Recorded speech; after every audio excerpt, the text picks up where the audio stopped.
Hello. I live in the United States. It's a bit of a scary time right now, and I'm one of the groups that are being targeted. I am trans. Non-binary to be more specific. I started these videos with things I've already read and had notes on. From here on out, as in after this video, the focus will be queer books, will be Hispanic books, will be books focusing on people of color, and any other books that would meet the current categorization of diversity. For anyone else listening, watching from the United States or outside of it, but my fellow queer kids, stay alive, be strong, we will make it through. Keep writing, keep reading, and keep making art.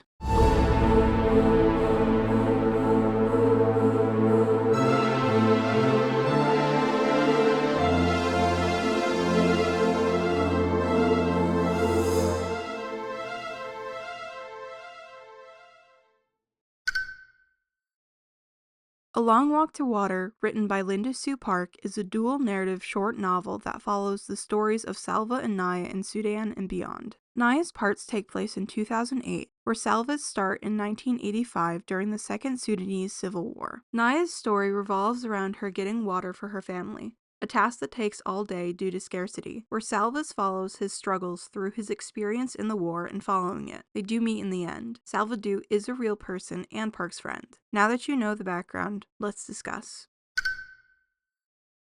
This discussion with A Long Walk to Water is meant to be a companion to the All the Light We Cannot See video, as I started the comparisons and discussions there. But I hope that this video is clear enough that watching the other is not needed. Both books have dual-ish narratives, two main characters whose stories we follow. My main complaint with the All the Light We Cannot See narratives in the other video was that it was not clear whose story I was following when there was a switch to the other main character. I used A Long Walk to Water as a comparison because the switches between main characters were explicitly clear. I understand a portion of this to be due to the difference in intended audience. A Long Walk to Water is aimed more at younger people, middle schoolers, where All the Light We Cannot See is aimed towards an older, more adult audience. However, I think my point still stands. Let me put it this way. Despite the age differences, there should have been some distinction between the narratives of the two main characters. With A Long Walk to Water, the distinction is in the font color and font choice, as well as the indication of whose story it is at the beginning of each section within the chapters. For All the Light We Cannot See, these distinctions could have been within the writing rather than the visual look on the page, such as incorporating more of each main character's background into their thought processes and the outlook on the world that they had. Werner and Marie-Laure could have had more distinct ways of speaking due to their respective languages, or Werner could have had a unique outlook on the world and made comparisons due to his fascination with radios. Marie-Laure could have done the same due to her fascination with mollusks. There is some conversation to be had about third-person or first-person point of view, but that is not this video. I am trying very hard to go forward with only a couple of focuses per book, so that discussion will be on my radar for later. But I do want to make the quick point that choice of point of view could have also been incorporated into the idea of making each character distinct in their respective narratives. In terms of bringing this to your own writings and/or readings, think about what makes a character unique, and if that is coming through in the writing, it shows a deeper understanding of the character, and it helps readers to have a deeper understanding of the character.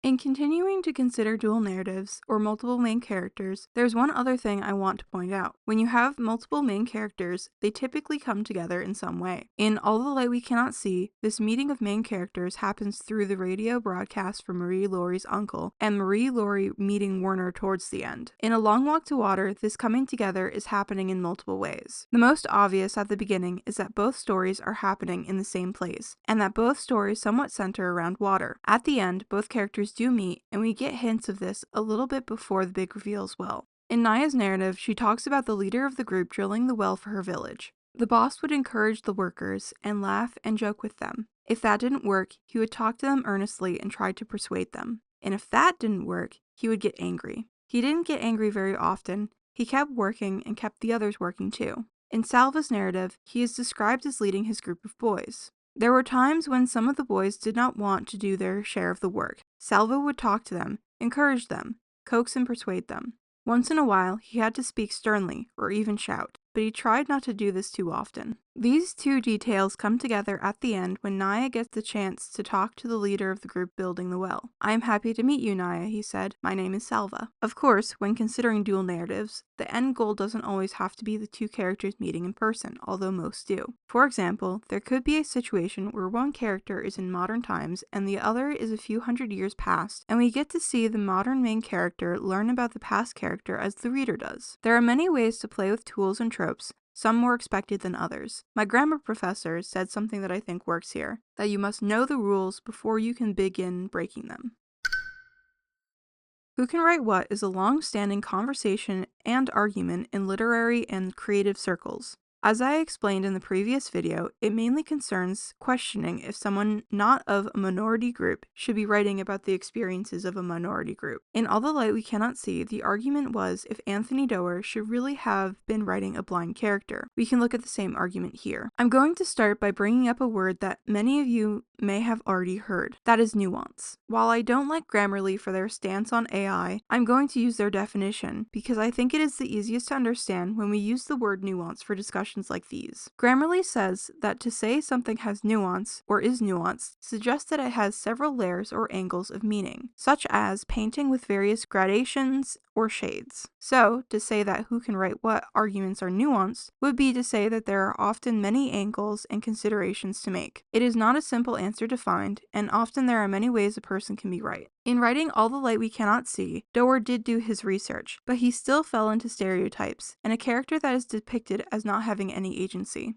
With A Long Walk to Water, Park also did research. But the difference here is that she is actually friends with Salva Doerr, and Doerr worked closely with her in the writing of this book. There are notes at the end of the book explaining this from both Doerr and Park, as well as other videos of them talking together about the book to prove this. I shall wrap this section up with emphasizing this point through Park's words in her own note. "My family and I feel very fortunate to count Salva as a friend. It has truly been an honor for me to write this book with him."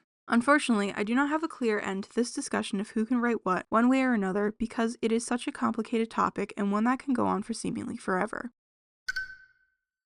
I want to reiterate my point that this video merely serves as the other side of the comparisons that I started with All the Light We Cannot See. A Long Walk to Water is meant for a younger audience, and therefore the factor comes into play when looking at these topics. But just because the writing is simpler doesn't mean it's not useful in analyzing. Often it can be helpful to look at some simpler examples so that we can learn and understand the topic thoroughly before using those tools to look at something more complicated. Such as, it can be easier to learn simpler poems before trying to take on Shakespeare. Anywho, thank you for watching and listening. And to anyone who is trans, queer, a person of color, those who are struggling with and against the current administration here in the US, stay strong. We must survive. Art and writing can be powerful tools for resistance, so pick up a book and start writing.